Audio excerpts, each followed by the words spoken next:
O texto, a lição que a gente está estudando, né, que é essa capa aí, que é essa revista que a maioria já está acompanhando, que é Gente de Oração, tem sido um tempo muito legal, porque a oração, queridos, ela é a base, né? Ela é a conexão com o divino. Ela é o que nos liga, é o que nos faz, talvez, ser chamados de crente, de cristãos, de seguidores de Jesus. Quem segue conversa, quem segue entende, quem segue para ouvir. Isso tudo é oração. Então, oração é a base da caminhada cristã. Se você não é um homem, uma mulher de oração, você não é um cristão, basicamente. Você pode ter uma fé, você pode ter uma teoria, você pode ter até alguns conceitos muito bons na sua cabeça. Mas a prática, ela começa, ela passa e ela continua com oração. Então, não adianta você querer fugir do tema oração. Infelizmente, se você é aquele que fala, nossa, eu sou até crente, sabe? Eu gosto de ir na igreja, eu gosto dos irmãos, eu gosto eu tenho um ministério lá que eu sou apaixonado com o meu ministério, mas eu tenho dificuldade de orar. Eu tenho dificuldade com a tal da oração.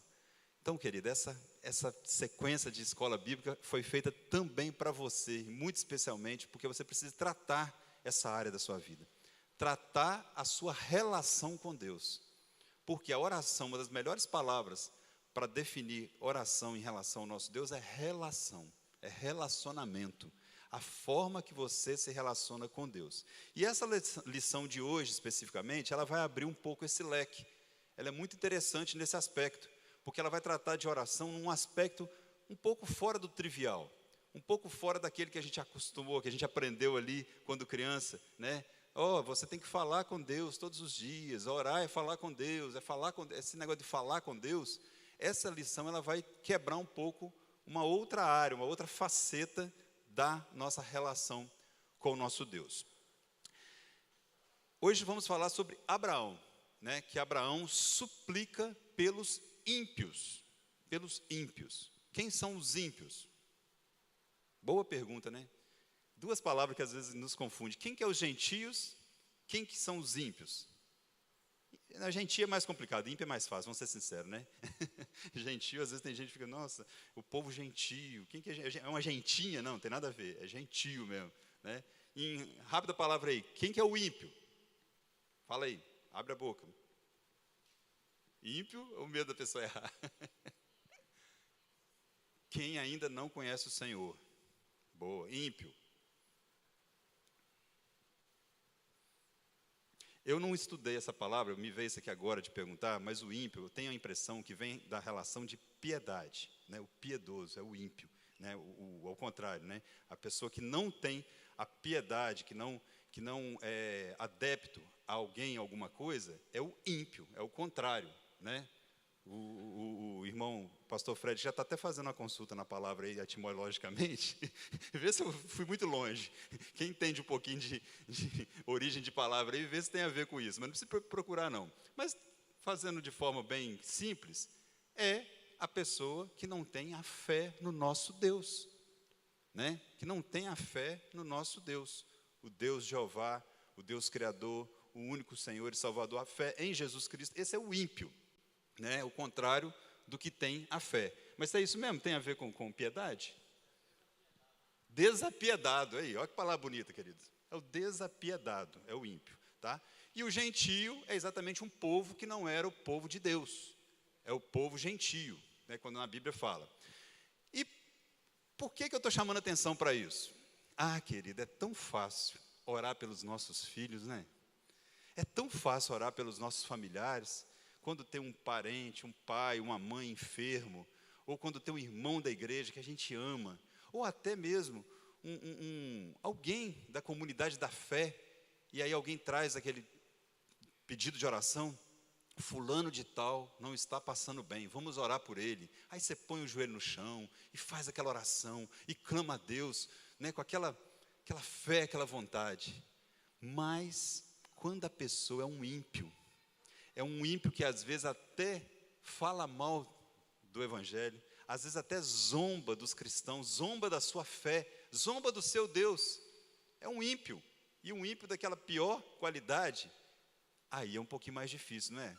Você dedicar um tempo de oração, você dobrar o joelho e talvez até sair uma lágrima no olho de comoção por aquela pessoa, por aquilo que ela está passando. Então, por isso que eu estou falando que essa lição, ela sai um pouquinho fora daquilo que a gente está acostumado com uma oração tradicional. Porque ele vai puxar mais essa lacuna aí de nós orarmos pelos ímpios. Aquele que não tem a fé que você tem. Aquele que não crê no que você crê. Aquele que não pratica aquilo que você pratica em termos de religião. E Abraão nos dá um grande exemplo sobre isso. A lição, basicamente, ela tem um texto básico em Gênesis 18. Né?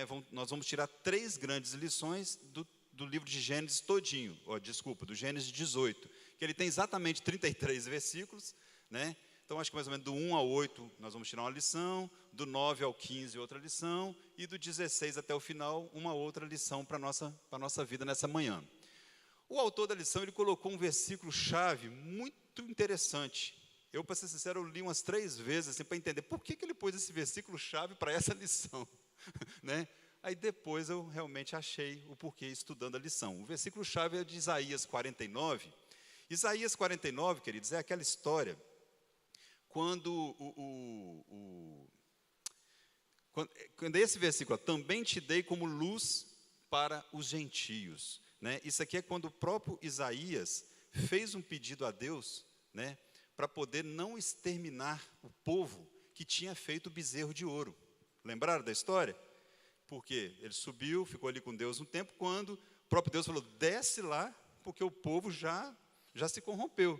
O povo já se desviou, fizeram até um bezerro para adorar. E o Senhor falou que ia exterminar o povo. Então, Isaías orou, pediu a Deus pelo povo. Pelo um povo que estava todo errado, mas ele pediu. Então, por isso que esse versículo também baseia-se um pouco essa lição de hoje.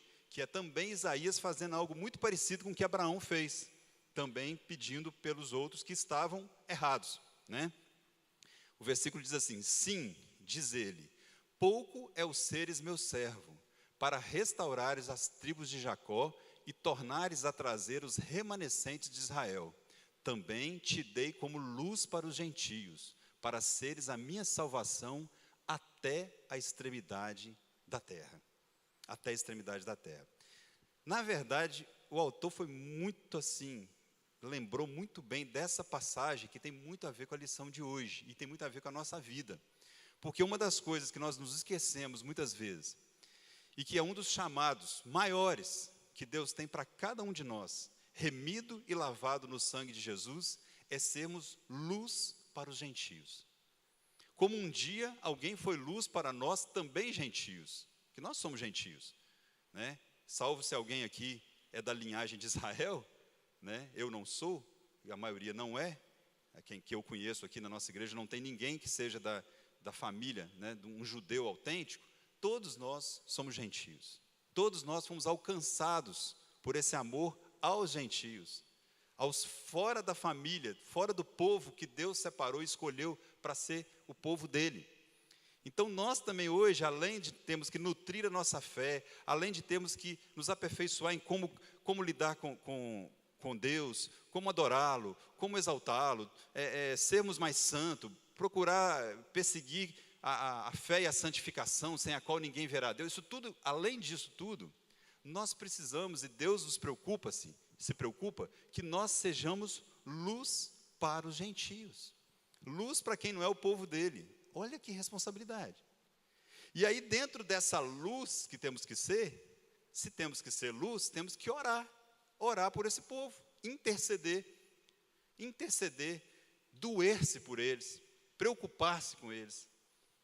Então, está vendo, queridos? Começou a apertar. Essa é a lição de hoje. Olha que benção. Mas é um lado da nossa fé que temos que desenvolver e estar preocupados, porque o Senhor preocupa com isso. Nosso Deus espera de nós, em alguma instância, que nós cumpramos esse papel aqui na terra. Eu gosto muito da figura do embaixador. O embaixador, ele representa muito bem, né, como na própria palavra de Deus, coloca Jesus Cristo como um embaixador, porque ele esteve nesse mundo para mostrar e para implantar nessa terra o modelo do reino dele. O modelo do reino dos céus é o que Jesus mostrou quando ele esteve aqui. Como que é no reino dos céus?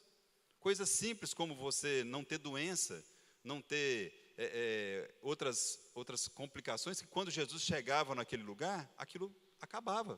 Porque aquele é o modelo do reino dos céus. E Jesus mostrou isso em palavras e em ações. Então nós, em uma medida, né, dentro da sua área de ação, você também tem que ser um embaixador do reino dos céus. Isso que é ser luz para as nações. É mostrar aonde você mora, onde você estuda, onde você trabalha. Ou seja, aonde Deus te plantou, você é responsável por mostrar o modelo do reino dos céus naquele lugar. Fala um misericórdia aí. Mas é isso, querido. Sabe, ao mesmo tempo é simples, mas é extremamente complexo e extremamente responsável. Mas eu acho linda essa parte, porque o Senhor espera isso de nós e nos capacita para isso. Isso que é lindo, isso que é lindo. O seu Espírito Santo, uma das grandes tarefas dele é nos ajudar nesse trabalho tão árduo, mas tão lindo de ser luz para os gentios. Nós podemos aprender muito com Abraão, né? Na verdade, nós aprendemos esses estudos, tem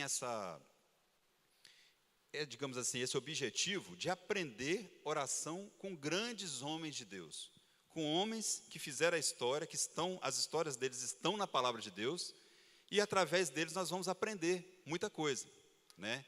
Eu queria até assim, sem entrar já de cá em Abraão, pensar, só para vocês terem uma noção de como a vida de oração dos homens de Deus foram o que nortearam a palavra de Deus, foram o que nortearam as escrituras, né? Foram através de relacionamentos com Deus, mas tem alguns mais evidentes, né? Eu quero que você puxe na memória aí e fale para a gente, que você lembre, uma oração, uma palavra, que algum homem ou mulher de Deus, né, falou, está registrado nas escrituras, e aquilo ali você lembra de vez em quando, tanto no Velho como no Antigo Testamento, ou melhor, quanto no Antigo quanto no Novo Testamento, né? Quem que vocês lembram assim de um homem ou uma mulher de Deus que teve algum tipo de oração, ou respondido ou não, mas que aquilo ali te traz, de vez em quando você lembra dessa oração?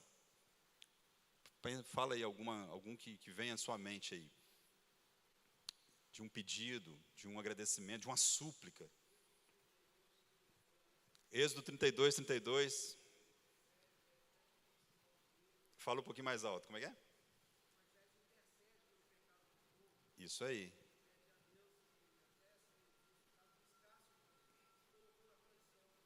Pois esse caso de Moisés é interessantíssimo, que o irmão está lembrando, quando ele fala que se fosse preciso, ele queria que riscasse o nome dele no livro da vida, mas que o Senhor intercedesse pelos pecados do povo, né? Também orando pelo outro, não por ele. Uma empatia muito grande, muito grande. Quem mais que te veio na mente aí? O povo do fundão aí, pode gritar aí que eu escuto. Ana, a oração de Ana, ela é um negócio assim, fora de série. A gente cresceu aprendendo com a oração de Ana, né? Mais alguém? Tem muita gente, é claro. Mas tem, às vezes, algumas que vêm mais fundo na nossa vida, né? A gente guarda mais para a nossa história. Fala aí. Está faltando alguém desse bloco aqui. O que você pensou, irmão? Pode falar. Você está aí pensando na oração de alguém. Ele passa o estudo todo, no final ele traz uma colaboração. Semana passada ele chegou aqui e me falou um negócio. Eu falei, por que você não falou na hora? Era tão boa essa colaboração. Escola é isso, gente. O ambiente aqui é um pouco maior, mas é legal a gente ouvir um ao outro e o que o Senhor fala. Mas então vamos lá. Vocês estão tímidos, né? Vamos pensar um pouquinho. Porque Abraão, que é o nosso assunto de hoje, por que nós podemos aprender muito com ele? Observando principalmente o comportamento quando a sua fé e obediência foram postos à prova. Ou quando ele foi capaz de abandonar, né, a seus olhos o certo, que era Ur dos caldeus, pelo incerto, que era Canaã, e de abdicar do aparentemente melhor, quando deu direito de escolha a seu sobrinho Ló, né, naquele momento de escolher a terra, O lado bom, o lado das campinas, seria o melhor. Ele falou, pode ficar com você, Ló. E ele ficou com a parte ruim. Podemos aprender com sua fidelidade em tempos de infortúnio, né? Quando ele afastou de casa seu primogênito Ismael. É uma história terrível, né? Que teoricamente ele mandou o menino embora, com uma botijinha na mão só, com um cântaro de água e um negócio lá de comida. E até mesmo se dispôs a sacrificar o filho da promessa, o Isaque. Então Abraão é um homem que até ele tem uma alcunha de o pai da fé, exatamente porque ele fez coisas assim para aquela época e por ser o primeiro, né, que fez, que ficaram marcados para a história, que são coisas muito pesadas, muito fortes. Talvez para meu entendimento, a mais pesada é exatamente entregar o filho da promessa, Isaque. Por quê? Porque era um filho como o outro. Naquela época o pessoal tinha muito filho, pastor. A pessoa tinha 15 filhos, tinha sei lá quantos filhos. Esse que é o detalhe. Ele tinha uma promessa de Deus em quem ele confiava, de ser pai de muitas nações, né? de ser pai de uma geração, de uma nação, que dali a descendência dele não ia conseguir ser contada, como as estrelas do céu, como a areia. Olha só, ele tinha essa promessa. Só que ele já tinha 85 anos, querido, e não acontecia nada. Como assim? Como assim? E outra, de um homem que não tinha a Bíblia na mão como nós temos hoje, contando isso. Hoje a gente tem a história que isso aconteceu, fica, entre aspas, mais fácil da gente crer, porque nós já temos as provas. E aí, cada vez que vai passando os tempos, né, as evidências arqueológicas vão comprovando a veracidade da Bíblia. Para quem não tem muita fé, aí fica mais acreditando pelas evidências reais. Então, ou seja, nós somos uma geração, nós somos um povo que temos mais subsídios para crer em Deus. Mas naquela época não. Naquela época ele tinha que crer no Deus que aparecia uma vez ou outra, dava um monte de ordem e sumia. Daí 5 anos aparecia de novo. Como eu te disse aquela vez e agora se cumpriu. Como assim eu te disse? Eu nem lembraria mais 5 anos atrás. Mas era assim. Deus tinha esse relacionamento com o homem ao mesmo tempo muito íntimo, mas ao mesmo tempo muito distante. Então dependia de uma fé firme, e você passar aquela fé para geração em geração. E ele já tinha 85 anos, e não acontecia nada. Então, meu Deus não aparece, não fala nada. Eu tenho a promessa, então deve ser que a minha promessa vai ser através de Eliezer. Eliezer era quem? Naquela época, queridos, quando você não tinha um herdeiro, e você era muito rico, você tinha que pegar alguém, adotar, geralmente era um servo, para ele ser o seu herdeiro. Sabe por que eu tinha essa preocupação? Principalmente para fazer o seu enterro, cuidar do seu túmulo, aquela coisa toda. Você não tinha filho para fazer isso, então você tinha que ter alguém que se preocupasse com isso e dar seguimento à sua geração. Então, Abraão pensou, então, Deus deve fazer minha geração através de Eliezer. O Senhor falou assim, não é através do teu servo, vai nascer de você. Ah, legal, então vai nascer de mim. Aí passou mais uns anos, nada, não acontece nada. Mulher, você vai nascer de mim, eu já sou velho, você já é velha. Você é estéril, nós já sabemos, né? Vamos o quê? Fazer o costume comum daquela época de pegar uma serva para fazer filho. Aí entrou a história de Agar. Aí teve um filho, Ismael. E aí o Senhor falou assim, não é assim, não precisa tentar me ajudar. Vai ser seu e da sua esposa Sara. E aí aos 99 anos, ele com 99 para 100, e ela com 90 anos, nasceu Isaque. Pensa, querido, num filho amado, pensa num negócio assim, Jesus, mas conseguimos. Já tinha cessado o costume das mulheres, como a Bíblia fala, né? Ou seja, ela não era mais fértil, né? Ela não menstruava, ela já não tinha mais possibilidade nenhuma física. Mas o Senhor fez o milagre e o filho nasceu, está ali. E agora, pegar esse filho, com essa história, com essa promessa, e sacrificar? E matar? Como assim? Vai lá, pegou Abraãozinho, pegou o menino, e não era vai ali no fundo do quintal e faz, não, é caminho de não sei quantos dias. É sacrifício, mas é sacrifício que você tem que mostrar que você vai fazer mesmo. É pegar, fazer bagagem, pegar jumento e ir caminhando, embora, e andou lá dias para chegar para fazer o serviço, entendeu? É Tudo bem, gente, é o seguinte, é porque eles estão consertando ali um negócio ali da porta, então fica tranquilo, é isso que está acontecendo, vai fazer uns barulhinhos ali, mas pode continuar ligado aqui, que só vai tampar ali a entrada de ar, beleza? Então, queridos, esse era o tamanho do sacrifício que Abraão teve que fazer, e provou para Deus, foi até o final, mostrou a intenção do coração dele, e aí o Senhor livrou, vocês lembram muito bem da história, um anjo chegou, falou, não faça isso, ali está o cordeirinho, um bezerro, sei lá o que, um carneiro, vai lá, imola e tal, e resolveu o problema.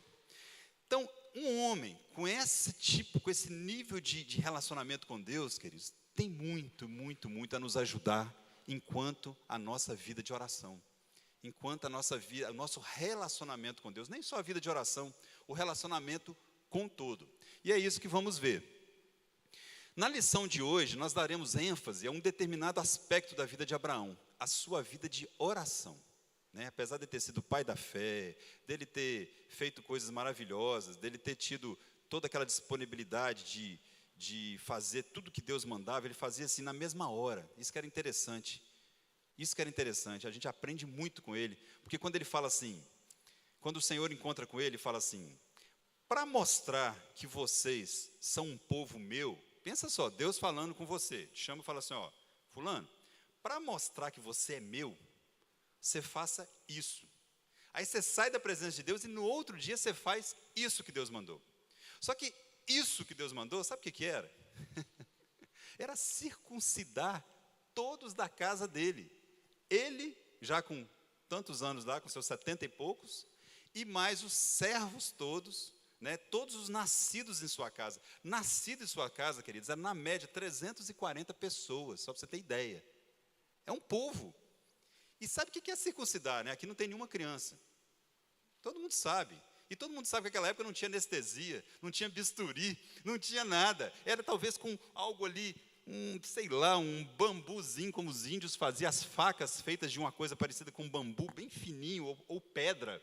Algo que tivesse um corte, para poder ir lá na pelinha do pênis de todos os homens daquela casa e cortar. É isso. É só isso que ele tinha que fazer. Ele desceu do monte e fez no outro dia. Queridos, é assim para a gente falar assim, Senhor, o Senhor me pede uns negócios tão mais simples, tão mais fácil. E eu peço confirmação, eu vou na reunião de oração 4 semanas para ver se Deus confirma. Eu peço um homem para orar, eu peço uma mulher para orar. Eu vou para a internet, eu pergunto até se o Google concorda com o que o Senhor falou. Eu faço tudo porque eu não quero fazer uma coisa tão simples, às vezes o Senhor me pediu. O Senhor me orientou. Então, queridos, a vida de Abraão nos mostra algumas coisas que está faltando muito hoje em dia. Uma confiança cega em Deus. Nós estamos com uma confiança muito questionável com o nosso Deus. Muito cheio de questionamento. Muito cheio de, será que é isso mesmo? Mas eu estou falando, querido, quando é Deus te fala, tá? Que aí a gente tem que abrir um parênteses. Ah, pastor, como que Deus fala? É uma outra aula. Tá? Para você entender. Mas não é assim, porque a irmã fulana falou isso, porque o irmão fulano, porque o pastor falou. Não, calma aí. Tem palavra de Deus, que Deus usa homens e mulheres para te falar, mas tem palavra de Deus, que Deus usa apenas a palavra dele mesmo para te falar. Ele usa um sonho para te falar. Ele usa uma pessoa, ele usa uma jumenta, eu não sei, ele usa. E você, no seu coração e na sua intimidade com Deus, vai ter certeza que é Deus te falando. Vai ter certeza. E essa certeza quem coloca é exatamente a sua vida de intimidade com Deus. É o seu relacionamento que vai provar para você que aquilo é de Deus. Porque, querido, até as nossas entranhas, o nosso cérebro, o nosso coração, o nosso estômago, ele reage quando a coisa é de Deus, quando não é. Estou falando sério, queridos. Quando o Espírito Santo te dá um mínimo toque, te dá um mínimo empurrãozinho, você pode cair no chão, e pode mesmo, suas pernas tremem, você perde as forças e vai para o chão. E aí? Não é, o seu físico não aguentou aquilo. Ah, pastor, então está certo, agora eu entendi. Toda vez que o Espírito Santo, ou Deus falar comigo, é quando eu vou para o chão. Não, querido, você não entendeu nada. Estou falando só que é um exemplo do que pode acontecer. Pelo amor de Deus, não normatize, não coloque forma na forma de Deus falar com você. Amém? estou abrindo esse parênteses porque isso é muito sério, muito complicado. Às vezes as pessoas querem colocar um formato, querem colocar um jeito, e não é jeito, não é formato, é intimidade, é coração seu com o coração de Deus. Amém?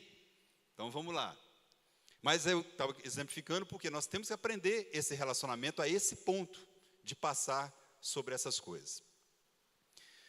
Então essa lição, querido, ele trará para nós, no nosso coração, 3 grandes reflexões, que eu quero que você saia aqui dessa manhã com essas 3 perguntas respondidas no seu coração. Primeiro, estamos dispostos, como Abraão, a ouvir a voz de Deus? Né? Primeiro, ouvir, tanto quanto desejamos que Ele ouça os nossos pedidos que temos a fazer? Porque já notou que a gente é muito desejoso que Deus ouça nossas orações? E Deus ouça, ai pai, me ouve pai, me atende. Porque a gente quer pedir, a gente quer falar. Mas nós estamos dispostos a ouvir a Ele, tanto quanto estamos querendo que Ele nos ouça? Essa é uma boa reflexão. Opa, eu esqueci de ler as 3. Segundo, recebemos os mensageiros e as mensagens do Senhor em nossa mente e coração de bom grado? É uma outra boa pergunta. Quando Deus manda como eu acabei de falar, Deus dá uma ordem. Deus manda uma mensagem, através talvez de um mensageiro, através da palavra dele, ou através da forma que ele quiser. Nós temos tido aptidão para receber isso de bom grado? É uma outra boa pergunta. E a terceira, nós temos intercedido, né? Nós intercedemos com determinação em favor do perdido, mesmo tendo que confrontar a ira justa de Deus? Isso aí é o último tópico, nós vamos chegar lá daqui a pouquinho, né? Que às vezes nós temos que confrontar, inclusive, o que Deus quer fazer. Essa é a parte mais complexa da lição. Vamos lá. Então, o primeiro tópico está lá em Gênesis 18, até o versículo 8. Hospedando o Senhor no coração. Vamos fazer essa leitura? Apareceu o Senhor a Abraão nos carvalhais de Mamré, ou Mamre, quando ele estava assentado à entrada da tenda, no maior calor do dia. Isso deve ser meio-dia, né? Levantou ele os olhos, olhou, e eis 3 homens de pé em frente dele.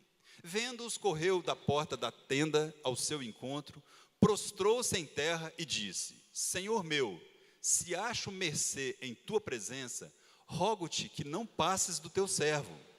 Traga-se um pouco de água, lavai os pés e repousai debaixo dessa árvore. Quando ele fala que não passe do teu servo, a impressão que dá, a ideia que dá, é que esses 3 homens estavam de passagem para chegar lá em Sodoma, que eles tinham um servicinho para fazer lá em Sodoma, que era só destruir a cidade. Não sei se vocês lembram disso. Então eles estavam em passagem, pararam, então por isso que ele falou para que eles ficassem ali, né? Que não passassem simplesmente. Trarei um bocado de pão, refazei as vossas forças, visto que chegaste até vosso servo, depois seguireis avante. Responderam: faze como disseste. Apressou-se, pois, Abraão para a tenda de Sara e lhe disse: amassa depressa 3 medidas de flor de farinha e faze pão assado ao borralho. Abraão, por sua vez, correu ao gado, tomou um novilho tenro e bom e deu ao criado, que se apressou em prepará-lo. Tomou também coalhada, leite e o novilho que mandara preparar e pôs tudo diante deles e permaneceu de pé junto a eles, debaixo da árvore, e eles comeram. Então essa aí foi o encontro de Abraão com esses 3 homens, com esses 3 visitantes ou viajantes. Entre os habitantes do deserto no Antigo Oriente, hospedar um viajante era uma honra disputada. E a maneira acolhedora com que Abraão recebeu aqueles 3 viajantes demonstra bem essa tradição.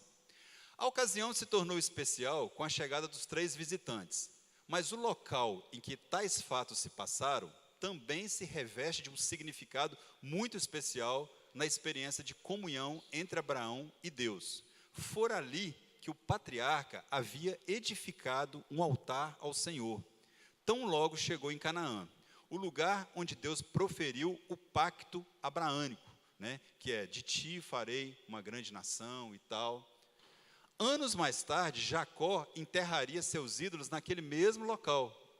E exatamente ali, as bênçãos e as maldições seriam reafirmadas tão logo Israel entrasse na terra prometida.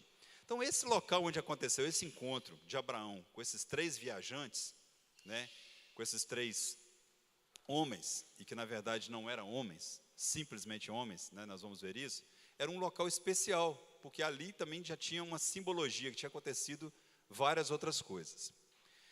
Embora existam várias interpretações e dúvidas a respeito deste aparecimento, né, não temos dificuldades em aceitar que o Logos, o verbo que mais tarde se faria carne, igual aconteceu lá em João 1,14, que Jesus, né, foi Deus encarnado neste mundo, manifestou-se pessoalmente a Abraão, na companhia de 2 de seus anjos. Vamos parar rapidamente nesse bloco aqui. Essa história, queridos, é mais uma daquelas que está escrito na palavra de Deus e que você acredita e eu por fé, ok? Por quê?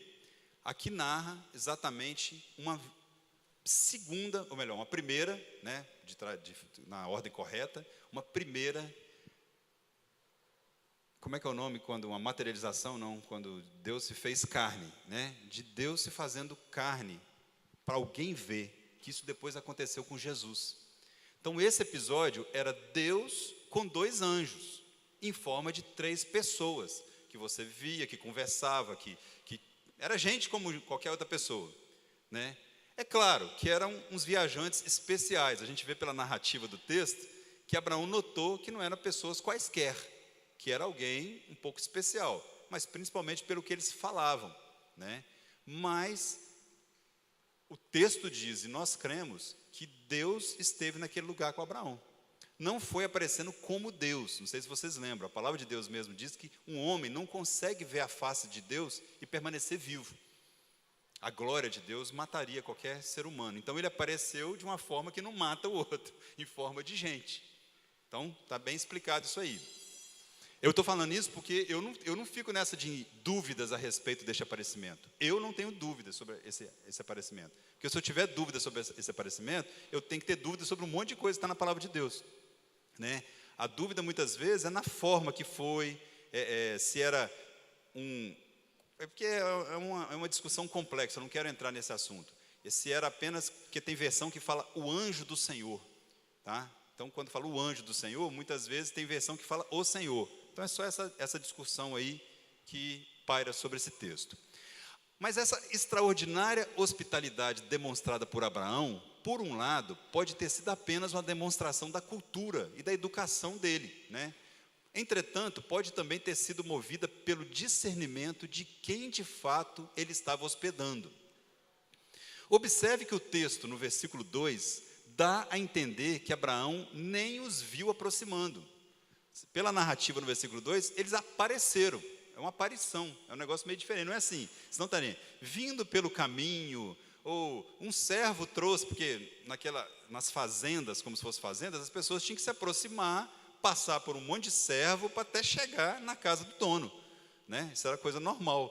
Mas ele já apareceu, assim, ó, né? Na frente dele.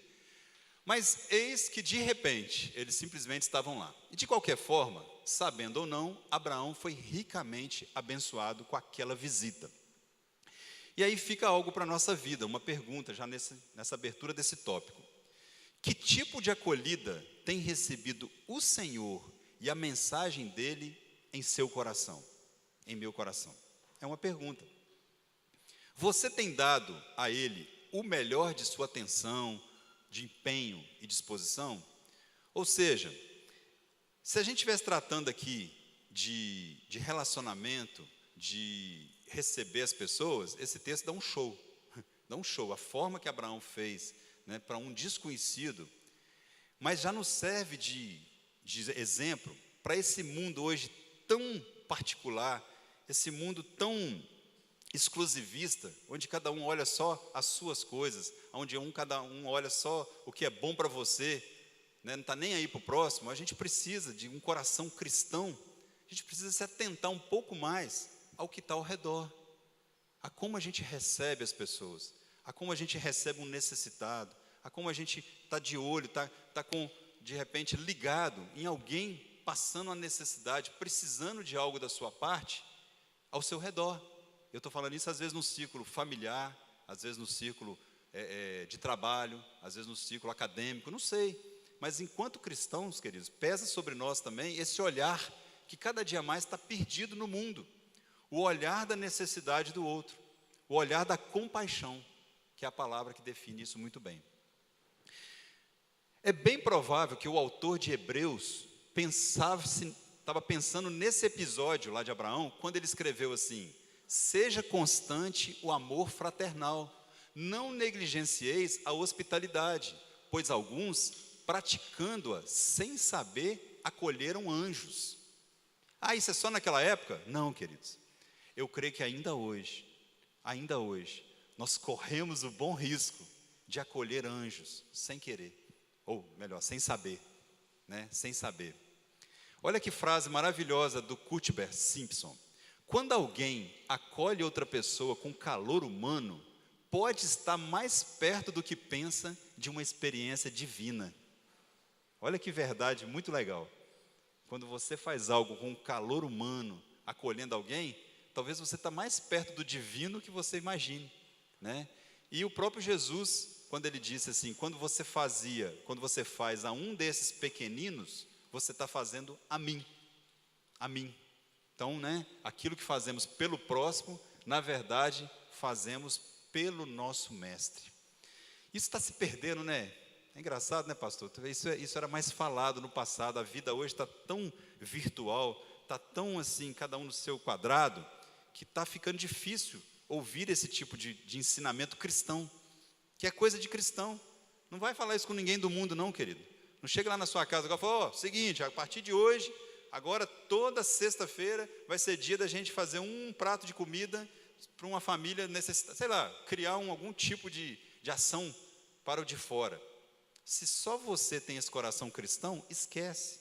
Eles vão falar assim: você é bobo, você é ridículo, você está... Sabe? Não adianta, é coisa para crente, é coisa para quem tem Jesus no coração, para quem a passagem por esse mundo, esse tempo de vida que Deus nos dá, tem a ver com a eternidade, não tem a ver com isso aqui. Então, seus pés estão aqui, seu corpo está aqui, mas seus olhos estão lá em cima, está na glória. Isso é diferente. Para quem os pés estão aqui, mas a mente está aqui, é outra coisa. Não adianta você falar, vai achar que você realmente é um doido, ok? A nossa relação vertical com Deus, em momentos de oração, depende em boa parte da qualidade das nossas relações horizontais com o próximo. Eu só posso receber do alto se houver em meus atos a disposição de oferecer de mim mesmo àqueles que estão ao meu redor. Deus vem a nós com dádivas, mas depois nos manda aos outros como portadores das suas bênçãos. A oração é isso, é dar e receber. Se eu recebo sem merecer, devo dar, inclusive aos que não podem devolver, seja o favor, a amizade, a oração ou um benefício material mesmo. Então, exatamente o exemplo que eu dei aqui agora há pouco. O jeito que a gente olha para os lados tem a ver com o jeito que a gente olha para cima. O jeito que a gente olha para cima, aonde está o nosso olhar com Deus, tem a ver com o jeito que a gente olha para o lado. Ok, queridos? Isso é muito sério, mas muito simples. Se seu olhar é só para os lados, a gente convive aqui na igreja, queridos, é muito engraçado. Tem pessoas que chegam aqui na missão, não conhecem talvez o nosso dia a dia. A pessoa chega e acha que a igreja é uma ONG. Ela acha que nós somos uma agência da prefeitura de Vila Velha para doar cesta e para ver quem está precisando de telhado em casa e tal. Né? Não é assim, pastor Edson? É um negócio assim, você fica doido, a pessoa todo dia te liga. Tem uma pessoa aqui perto de casa que está precisando de uma cesta básica. Tem uma pessoa lá na minha família, tem um não sei o quê.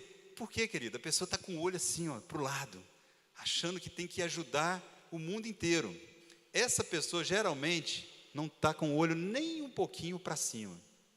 Geralmente. Ela está tão preocupada, não dá tempo nem dela olhar para cima. Então não fica legal. Fica uma coisa trucada. Por quê? Igreja não é assistencialismo.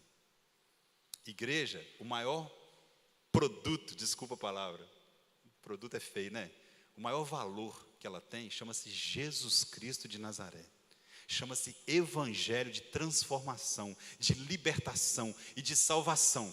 Isso que é o maior valor que uma igreja tem.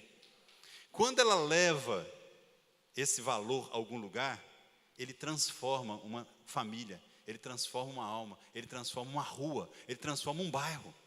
Ok? Ah, pastor, mas aí a cesta... isso vem junto, acontece. A necessidade vai sendo suprida a partir do momento que há. Mas o foco, o principal, o que temos de maior valor, é o santo evangelho de Jesus. Nunca perca isso de vista, querido. Se você não tiver nada para dar a uma pessoa, você não tem uma moeda de R$1, eu te desafio. Você pode entrar numa comunidade carente, sem R$1 no bolso, sem seu telefone celular para fazer um Pix. Você consegue entrar numa comunidade carente. Você fica ali um dia, ou uma hora, ou um tempo que você quiser. Você consegue voltar e deixar aquela comunidade melhor, alguém abençoado, ou talvez até uma vida transformada. Com o quê? Com o que você tem dentro de você. Com o que você tem aqui dentro. Com Jesus Cristo para passar, para transformar conceitos, princípios, valores. Sabe, querido? Então, a gente tem que ter essa noção, tá? O segundo tópico que a gente tira dessa lição está entre o versículo 9 e o 15, né? Então, só frisando ali o primeiro, que a gente falou sobre essa questão de hospedar o Senhor no coração. Quando a gente hospeda Deus no coração, nosso coração tem condições de hospedar pessoas, hospedar outras coisas que estão ao nosso redor. Mas primeiro tem que morar ali dentro o nosso Senhor, senão isso aí não funciona.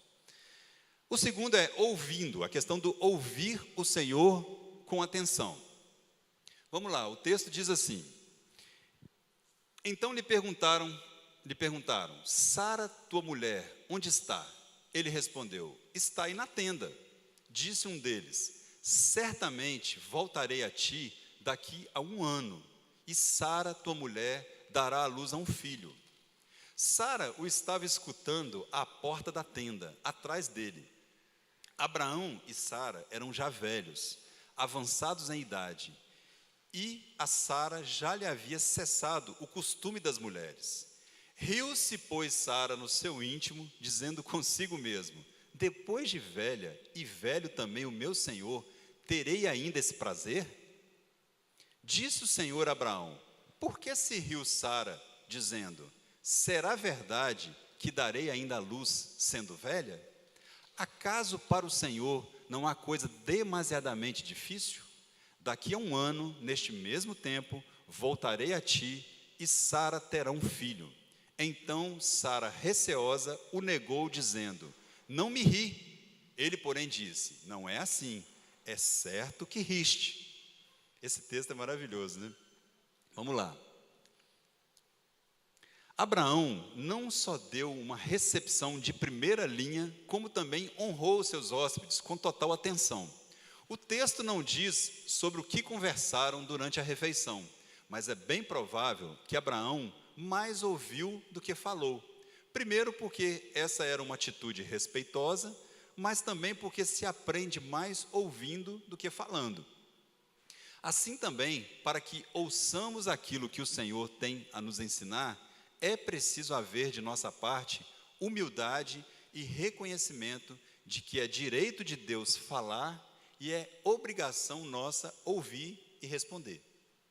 Então, esse segundo tópico aqui, ele trata muito dessa questão de ouvirmos o que Deus tem para nos falar.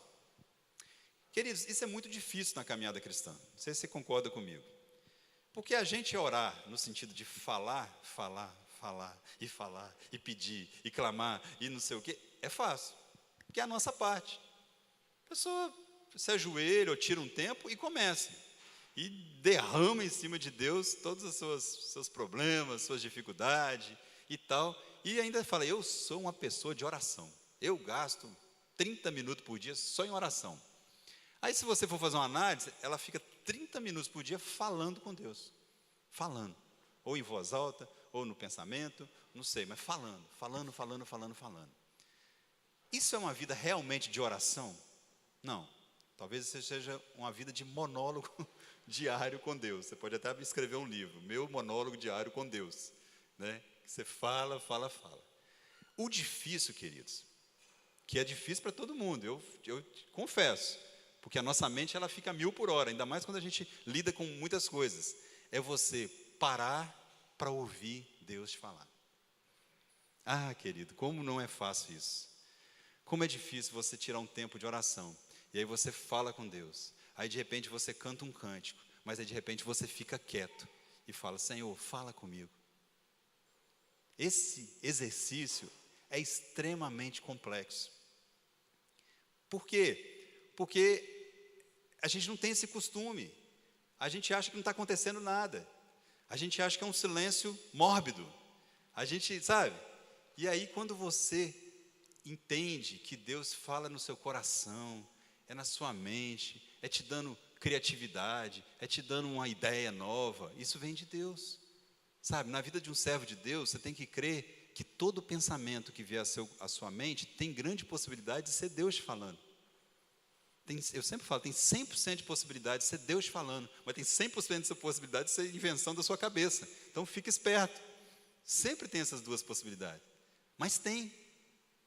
Não sei quantos aqui estavam presentes quando teve no nosso meio aqui um pregador, né, inglês, e lá no Marista, numa conferência com não sei quantos mil jovens ali, e quando chegou no final da palavra dele, ele sentou na ponta do palco, como se fosse essa ponta aqui, e simplesmente falou assim, vamos dar um tempo para o Espírito Santo falar e fazer o que ele quer fazer.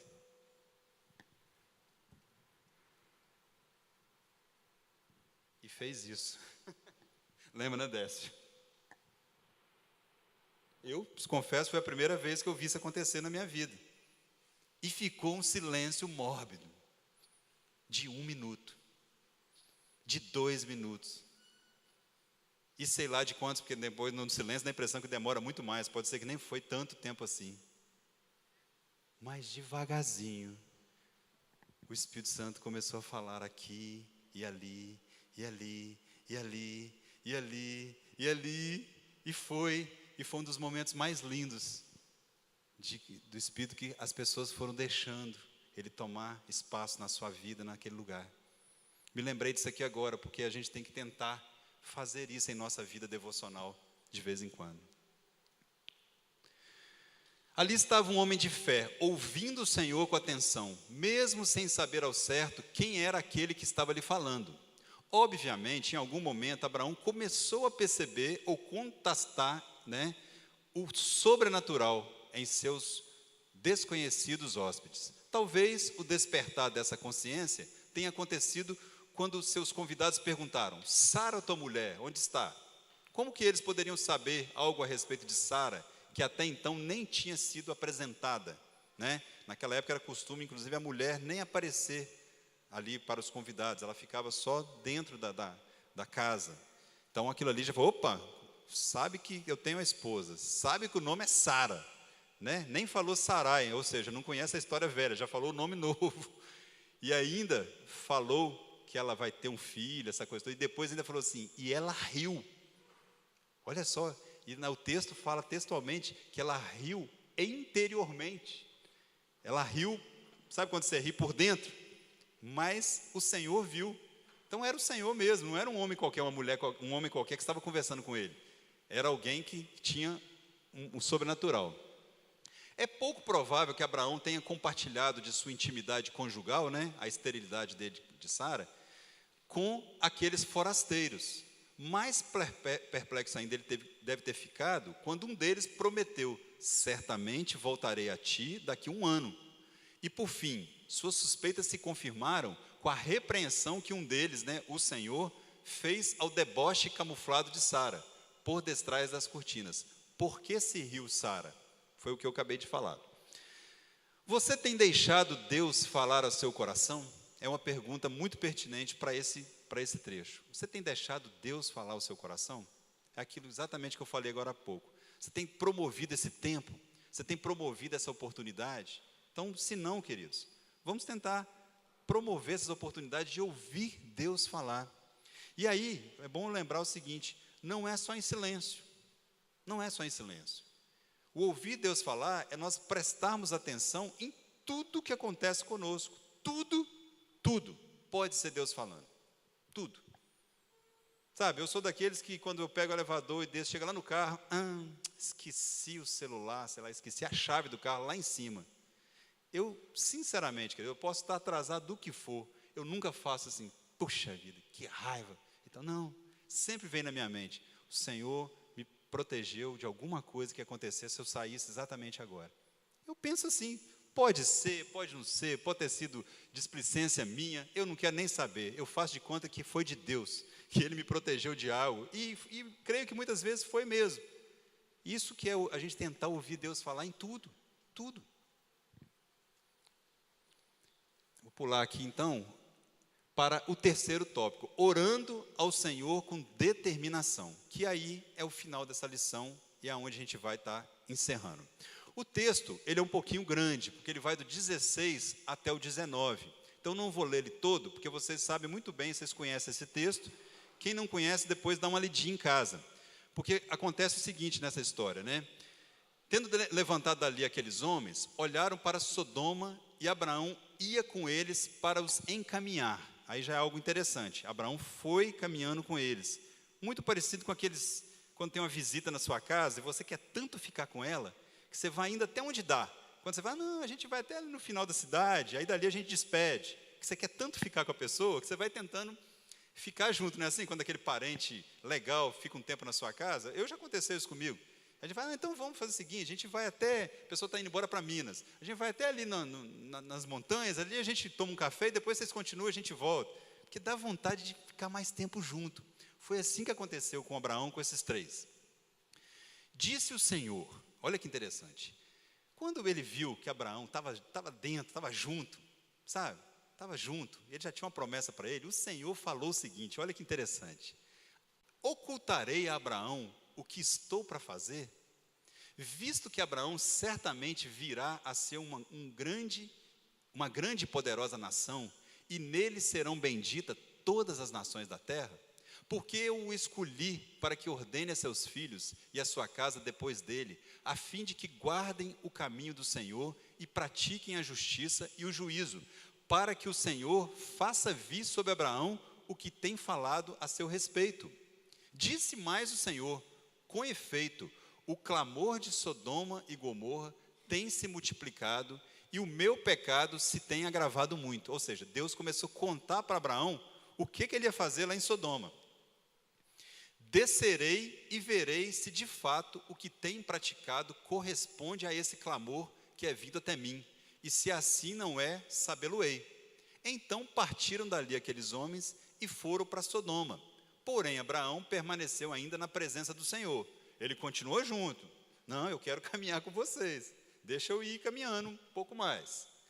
Aproximando-se a ele, disse. Aí Abraão fez a oração, que inclusive é a primeira oração registrada solene dessa forma na palavra de Deus. Ele fala o seguinte para o Senhor.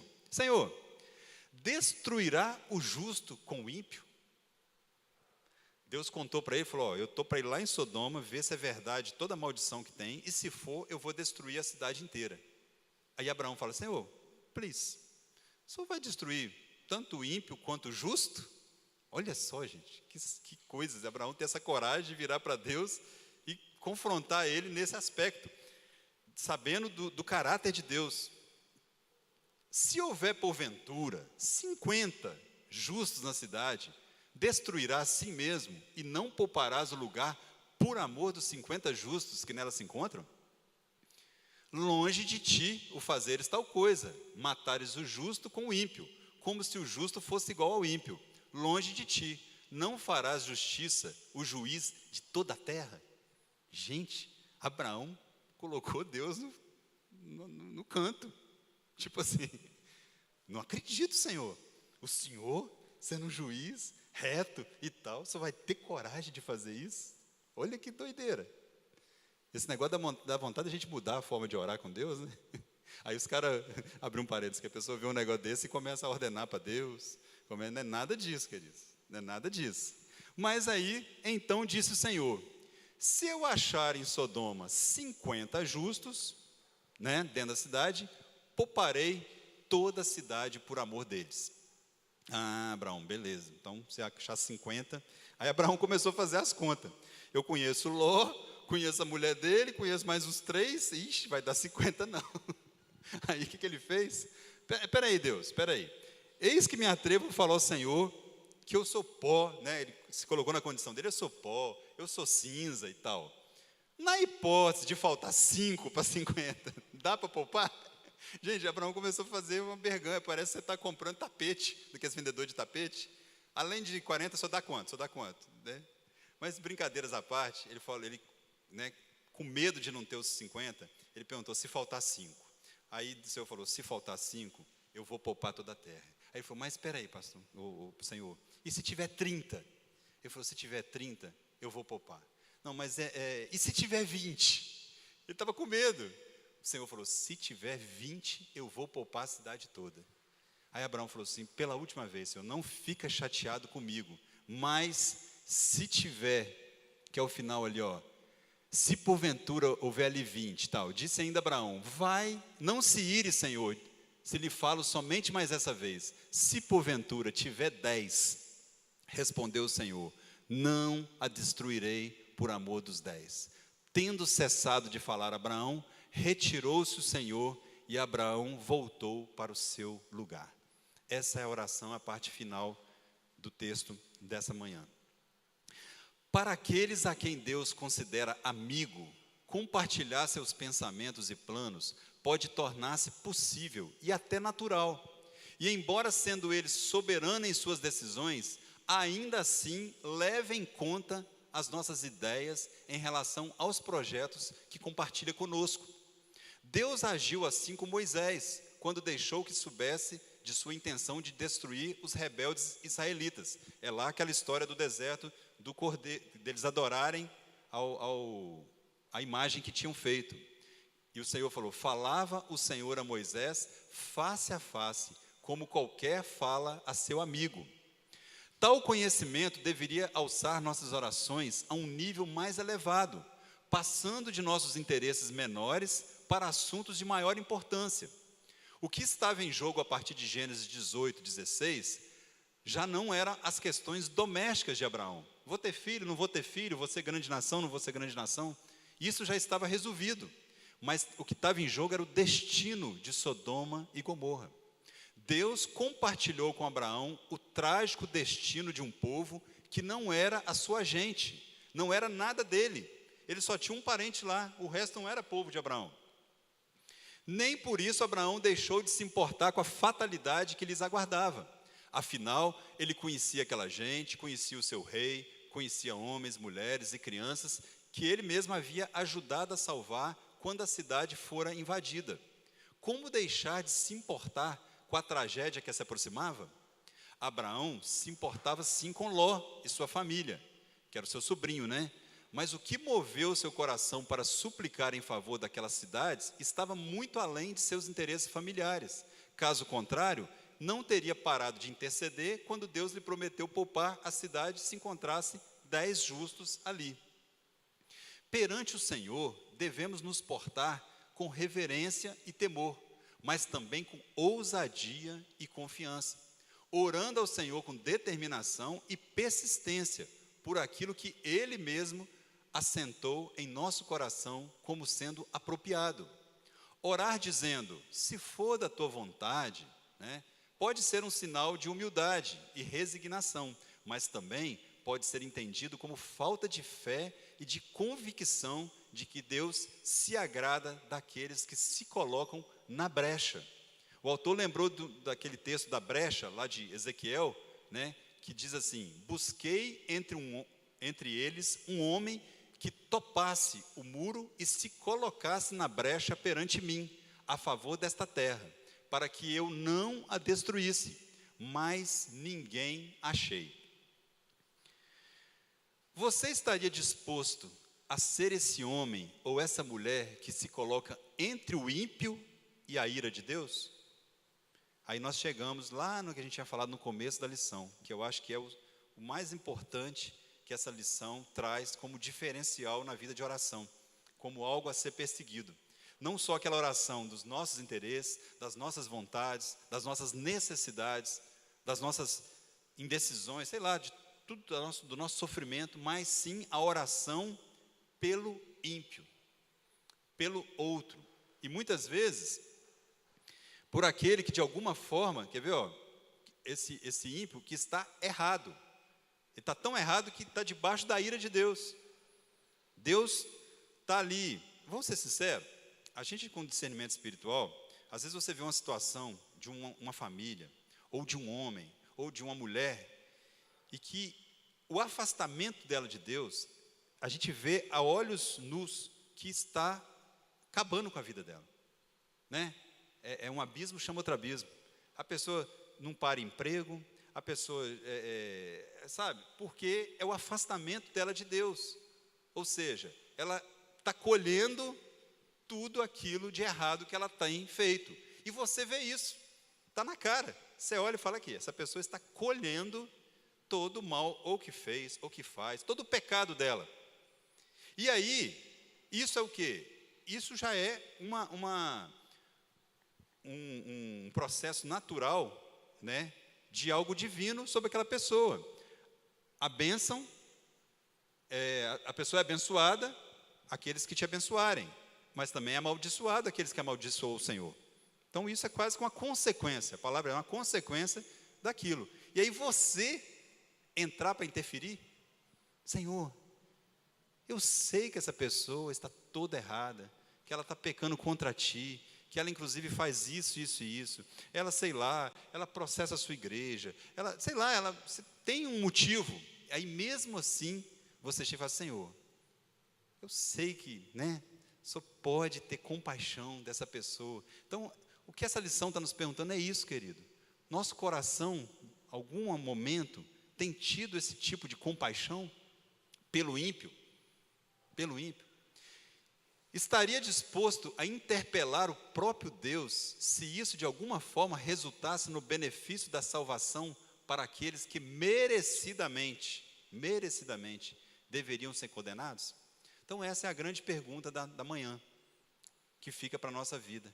Como tem sido o nosso relacionamento com o nosso Deus e o que isso tem afetado em relação ao relacionamento com o nosso próximo cristão e o próximo ímpio, aquele que está próximo de nós, mas não tem o conhecimento. Então que o nosso Deus nos ajude, que você consiga de alguma forma na sua vida ter essa visão cristã, de que muitas vezes Deus espera de nós uma reação, que não seja apenas, eu sei que isso é a tua vontade, Senhor, essa pessoa está assim, olha lá, está toda desgraçada, está toda endividada, está toda não sei o que, tá? Mas é a tua vontade.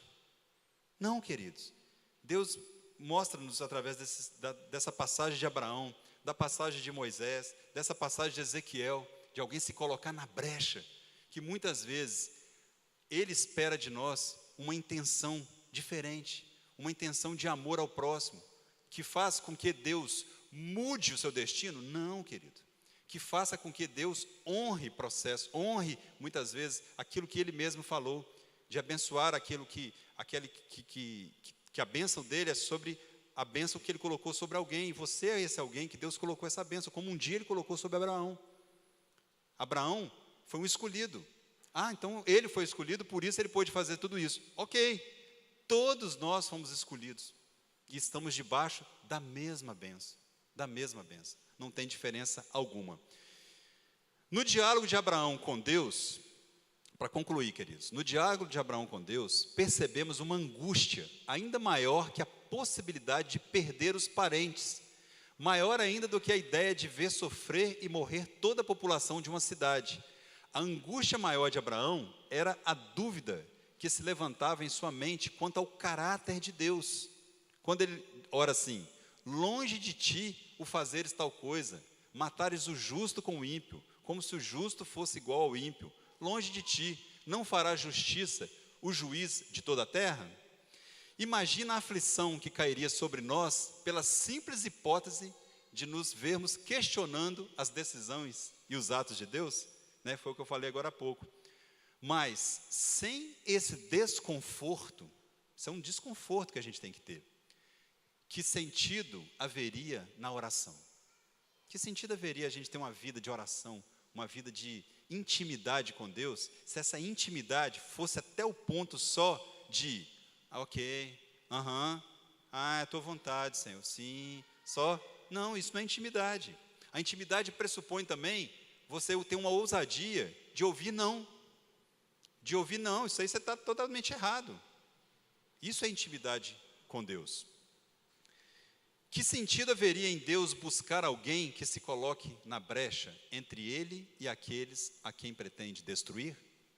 Né? Quando Deus fala que procurou alguém para estar na brecha, que é entre Ele e esse mundo, não faria sentido esse texto se Ele não quisesse de nós essa postura. Amém? Vamos ficar de pé? Glória a Deus, a gente passou uns minutinhos, que esse assunto é complexo. Eu quero apenas que você faça um exercício e leia junto comigo, volta aí a tela, leia junto comigo essa última tela aqui, só para a gente colocar, leia, mas leia assim, pensando no que você está falando. Vamos lá, todo mundo junto? Aqueles que hospedam o Senhor e sua palavra no coração, sentem prazer em ouvir com atenção tudo aquilo que o Senhor tem a lhes revelar. Os que se dispõem a interceder com determinação em favor do perdido, mesmo tendo de enfrentar o constrangimento de protestar contra uma decisão divina, são gente de oração, amiga de Deus, gente cujo exemplo vale a pena seguir, na esperança de encontrarmos também o caminho que nos conduza a um verdadeiro relacionamento com Deus nos momentos de oração. Amém? Se você quiser fotografar essa tela aí, para você fazer essa oração de vez em quando, reafirmar isso para você, vai ser bênção. Amém, queridos? Pai, louvado seja o teu nome, Deus. Obrigado por esse tempo que o Senhor nos separou, nos confiou, Deus, de nos debruçarmos um pouco sobre a vida de Abraão, Deus. De vermos aqui, Pai, um pouco daquilo que esse homem fez em respeito ao relacionamento com o Senhor, Pai. Ah, Deus, que essa ousadia que Abraão teve, Pai, que esse amor, essa compaixão pelos outros, Pai, arda em nosso coração também, nos dias de hoje, Pai, nos dias de hoje de tanto exclusivismo, Pai, onde as pessoas olham muito para si mesmo, nós consigamos resgatar, Pai, esse valor de olhar para o próximo, de olhar para o ímpio, de olhar para aquele que carece do Senhor, aquele que carece da Tua graça, Pai, aquele que carece da Tua compaixão, que nós sejamos agentes no meio dessas pessoas e principalmente, Pai, luz para a vida deles, luz para os gentios, Pai, assim como nós começamos essa lição. Nos abençoe assim em nome de Jesus, Pai, nos capacita a sermos pessoas que a nossa oração para as pessoas desse mundo, Pai, seja totalmente interferida pela oração que temos, pela relação que temos com o Senhor, Pai. A nossa relação vertical faça com que nós tenhamos uma boa relação horizontal com todos aqueles que necessitam, que precisam de conhecer o Senhor e conhecer a Tua palavra. Assim nós te pedimos, em nome de Jesus. Amém, amém. Queridos, Deus abençoe a sua vida, Deus te leve em paz.